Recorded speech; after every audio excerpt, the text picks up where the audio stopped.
Let's talk about fiscal issues. We had a lot of debt before this administration. We had a lot of debt before this crisis. We're going to have a lot more. What are we going to do about it?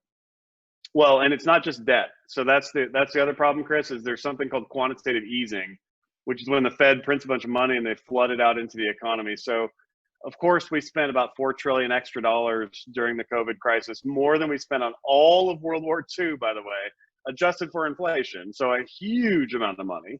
Mm. And we also did about 3 trillion in quantitative easing. So it's not 4 that's the problem, it's like 7 that's the problem. And the downside here is that creates inflation risk. Obviously, the debt to GDP ratio is out of bounds. So what does all this mean?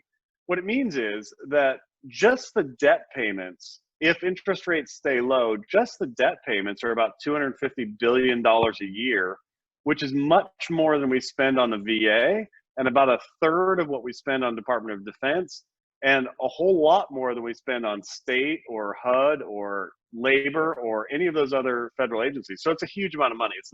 It's not trivial.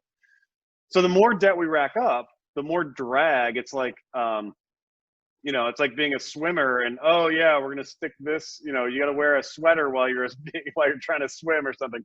It's just going to slow you down and create drag. And so that drag is invisible to the average worker, but it is real because it depresses wages, it increases interest rates, it causes productivity to be lower. There's all kinds of ways it hurts the economy. And the way out of this, Chris, it's not like we can go back 50 years and have a balanced budget amendment and all of a sudden all this goes away.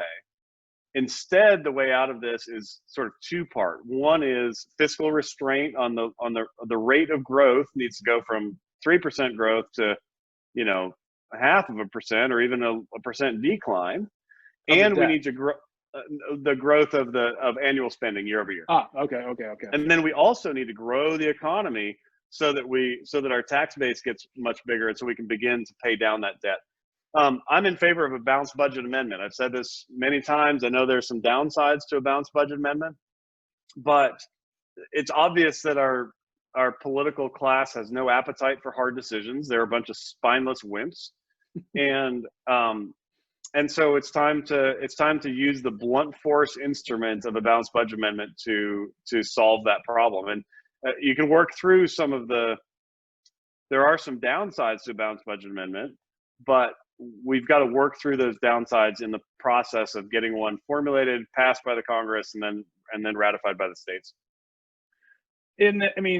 Even when a balanced budget amendment is passed, everyone knows growth and controlling spending has always been the crux of the matter. To make up an annual deficit at whatever point we get this thing to a balance like it was in the late 90s, some 20 years ago, would you support a tax increase to balance it? No, I don't think that's the right approach. I don't. I would have to see, I've signed a no new taxes pledge and I stand by it. In the way out years, if we had a balanced budget amendment, and if there was appetite bipartisanly to decrease spending overall, is there room for revenue in some way? Yeah, I guess in theory, but I haven't seen the first two things begin to happen yet, and so I don't have any faith that that's a good approach. So I'm a no new taxes guy. I think that's better because look, just Department of Defense spending. Like, of course, we need a strong national defense. There is always room for more efficiency in national defense spending. But just the Department of Defense has grown by a factor of 2 in the last 15 years. Its annualized spending has doubled in the last 15 years. That's an unsustainable rate of growth. So we don't have a taxation problem. I think we just have a spending problem, and it's bipartisan and it's top to bottom.